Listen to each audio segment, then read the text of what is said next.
नमस्कार। फर्स्ट बिहार झारखंड में आपका स्वागत है। मैं राहुल ओझा आपके साथ। बिहार विधानसभा चुनाव को लेकर के सियासी सरगर्मी तेज हो गई है। ऐसे में जो एलजेपी के राष्ट्रीय अध्यक्ष हैं चिराग पासवान, उन्होंने प्रदेश कार्यकारिणी की बैठक बुलाई है। प्रदेश कार्यकारिणी की ये जो बैठक होगी वो वीडियो कॉन्फ्रेंसिंग के जरिए होगी। साथ ही साथ खबर अंदर खाने से ये भी निकल करके सामने आ रही है कि 80 विधानसभा सीटों पर जो एलजेपी है वो तैयारी कर रही है। साथ ही साथ जो दावेदार हैं, जो दावेदारी अपना पेश करने वाले हैं, उनमें भी जो होड़ है वो मची हुई है और उनमें भी जो हलचलें हैं वो काफ़ी ज़्यादा बढ़ चुकी है। हमारे वरिष्ठ सहयोगी शशि भूषण जुड़ेंगे, उनसे हम जानने की कोशिश करेंगे, समझने की कोशिश करेंगे कि जो कवायद अब एलजेपी के अंदर शुरू हो गई है, जिस तरीके से प्रदेश कार्यकारिणी की बैठक बुलाई गई है, उसमें क्या कुछ जो बातचीत है वो महत्वपूर्ण हो सकती है। साथ ही साथ जो सीटों का एडजस्टमेंट होगा वो किस तरीके से होगा। हमारे सहयोगी शशि भूषण, शशि जी, जिस तरीके से प्रदेश कार्यकारिणी की बैठक बुलाई गई है और जो हलचलें हैं चुनाव को लेकर के वो तेज़ हो गई है। अलग अलग जो पार्टियां हैं अपने अपने स्तरों से लगातार संगठनिक स्तर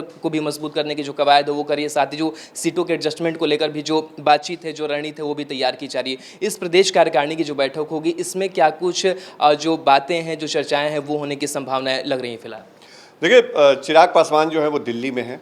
रामविलास पासवान जो केंद्रीय मंत्री हैं और उनके पिता जो संस्थापक हैं एलजेपी के, वो भी दिल्ली में हैं। लेकिन चिराग पासवान पिछले 3 दिनों से एक्टिव है राहुल, और हम अपने दर्शकों को लगातार वो रिपोर्ट दिखा रहे हैं जो लोक जनशक्ति पार्टी के अंदर से आ रही हैं। चिराग पासवान ने 2 दिन पहले जो संसदीय बोर्ड की बैठक की थी, जिसमें पार्टी के तमाम सीनियर लीडर और जो नेशनल काउंसिल के मेंबर हैं वो भी शामिल थे, उसमें उन्होंने साफ तौर पर कह दिया था कि हम अपनी पार्टी के उम्मीदवारों, मतलब विधानसभा चुनाव के लिए जो उम्मीदवार हैं बिहार में, उसकी लिस्ट हम तैयार कर लेंगे और इसकी जल्द घोषणा कर देंगे। हालांकि ये घोषणा देखिए सार्वजनिक तौर पे नहीं होगी, ये भी चिराग पासवान ने कहा था। ये जरूर कहा था कि हम इंटरनली अपने उम्मीदवारों को बता देंगे कि आपको चुनाव लड़ना है और आप चुनाव लड़ने के लिए इस विधानसभा सीट से अपनी तैयारी को शुरू कर दीजिए।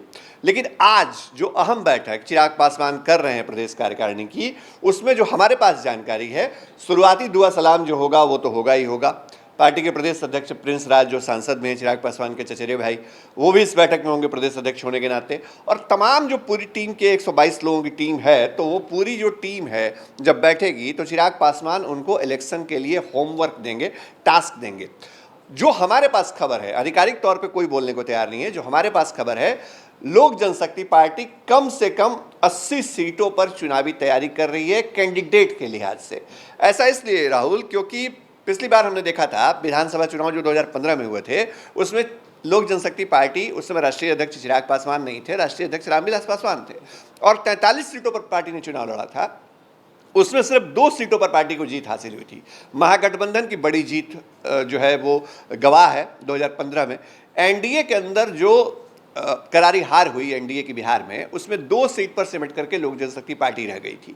और जो 43 सीटें लोक जनशक्ति पार्टी ने लड़ी 2015 में, उनमें तकरीबन 2 दर्जन से ज़्यादा, सीधे सीधे आंकड़ा हम नहीं बता सकते हैं, लेकिन हमारा जो अनुमान है, जो हम एक रफ फिगर बता रहे हैं, लगभग 30 सीटें ऐसी थीं जो जेडीयू से हारा लोक जनशक्ति पार्टी। लोक जनशक्ति पार्टी की हार जेडीयू से हुई वहाँ पे।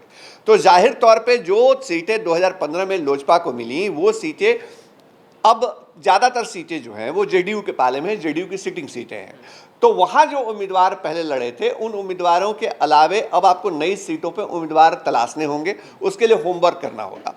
तो पार्टी ने अब तय किया है, जो पार्टी की रणनीति है, जो हमारे सूत्र बता रहे हैं, वो ये है कि कांग्रेस और आरजेडी की जीत वाली सीटों पर एलजेपी फोकस करेगी। बीजेपी अपनी सिटिंग सीटें छोड़ेंगी नहीं, जेडीयू छोड़ेगी नहीं। अब जो सीटें, ऐसी सीटें जहां आरजेडी और कांग्रेस, जो मौजूदा वहां विधायक हैं आरजेडी कांग्रेस के, उन सीटों पर लोक जनशक्ति पार्टी उम्मीदवार तलाश रही है।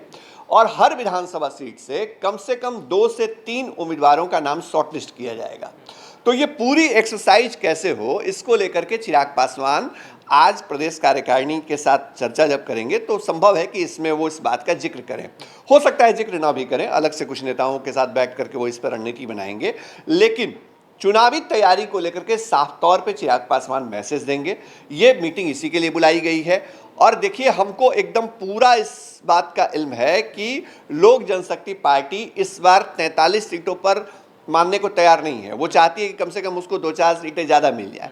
लेकिन इस सबके बीच में मुश्किल कहाँ आएगी लोजपा के लिए? मुश्किल ये आएगी कि उसको सीटें एडजस्ट करनी पड़ेंगी, सीटें एक्सचेंज करनी पड़ेंगी। और वो जब दांव पे शुरू होगा सीट शेयरिंग का, तब लोक जनशक्ति के पार्टी के ऊपर दबाव बनेगा, चिराग पासवान के ऊपर दबाव बनेगा कि आपको मन मुताबिक अगर सीटें चाहिए तो आप फला सीट ले लीजिए और 2 सीट आप छोड़ दीजिए। तो ये सब चीज़ें अभी दांव पे आने हैं। बिहार की राजनीति में एनडीए के अंदर जो कसमकस होगी वो सारी चीज़ें खबरें आएंगी, लेकिन आज महत्वपूर्ण बैठक है राहुल, इसमें इसी बिंदुओं पर चर्चा होगी। जैसे कि एक सीट पर से 2 से 3 उम्मीदवारों को लेकर के जो शॉर्टलिस्ट है उसका काम किया जा रहा है, लेकिन साथ ही साथ जिस तरीके से ये भी चर्चाएं हो रही है कि क्या सीटिंग एडजस्टमेंट जो है वो किस तरीके की होगी, बीजेपी कितनी सीटों पर मानेगी, जेडीयू कितनी सीटों पर मानेगी, तो ये भी समीकरण बिठाना होगा। लेकिन जो दावेदारी होगी वो किसकी मजबूत ज़्यादा होती दिख रही है, किसको जो जगह है वो मिलेगी कि उनका जो नाम है शॉर्टलिस्ट जरूर किया जाए। देखिए चिराग पासवान ने बहुत पहले ही तय कर दिया था और प्रिंस पासवान जो प्रिंस राज हैं उन्होंने जब पार्टी का प्रदेश कमान संभाला प्रदेश का, तो उन्होंने कहा था कि हम कम से कम एक मेंबरशिप ड्राइव उन्होंने चलाया था, उसमें कहा था कि कम से कम 50,000 या इतने आप मेंबर बनाने वाले टिकट के दावेदारों को ही हम टिकट देंगे।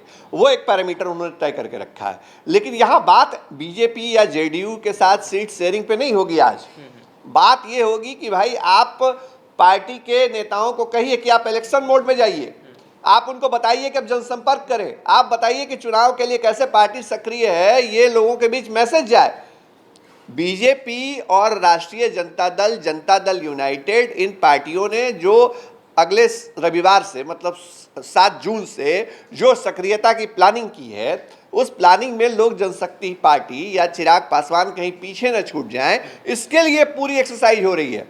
और अब इंतजार करिए, जब बैठक होगी तो बैठक के बाद की खबर हम दिखाएंगे, क्योंकि फर्स्ट बिहार की यही पहचान है कि हम अंदर की खबर लाते हैं। 7 की तारीख काफ़ी महत्वपूर्ण है। अलग अलग जो पॉलिटिकल पार्टी से अपने अपने जो कार्यक्रम है वो उन्होंने तय किए हैं कि डिजिटली किस तरीके से इस चुनावी मैदान में उतरना है। एलजेपी क्या उस स्थान पर नजर आ रही है या फिर पीछे अभी छूटती हुई नजर आ रही है? नहीं, देखिए ये हम नहीं कह सकते कि पीछे छूटे। हर पार्टी का अपना दायरा होता है, हर पार्टी का अपना स्ट्रेंथ है, हर पार्टी का अपना जनाधार है। तो अपने लिहाज से चिराग पासवान भी एक्सरसाइज कर रहे हैं, तो वक्त बताएगा कि किसकी तैयारी कैसी थी, कौन आगे निकला, कौन पीछे छूटा। हमने तो देखा कि एनडीए पिछले बार विधानसभा चुनाव में पूरी ताकत लगा करके भी बिहार के अंदर हार गया। तो वोटों का समीकरण जो है वो बहुत अहमियत रखता है। चिराग पासवान इस बात को समझते हैं और इस बार जो एक्सरसाइज किया जा रहा है कम से कम चिराग पासवान की तरफ से, वो इसी बात को लेकर किया जा रहा है कि हम कम से कम ऐसी सीटों को पिक करें अलायंस के अंदर जिन सीटों पर हमारे जीत के चांसेस ज्यादा होंगे राहुल, और रणनीति इसी पर बन रही है। चलिए, बहुत बहुत शुक्रिया। तो आज प्रदेश कार्यकारिणी की जो बैठक है वो बुलाई गई है और चिराग पासवान खुद लोगों से जुड़ेंगे और उन्हें टास्क देंगे कि किस तरीके से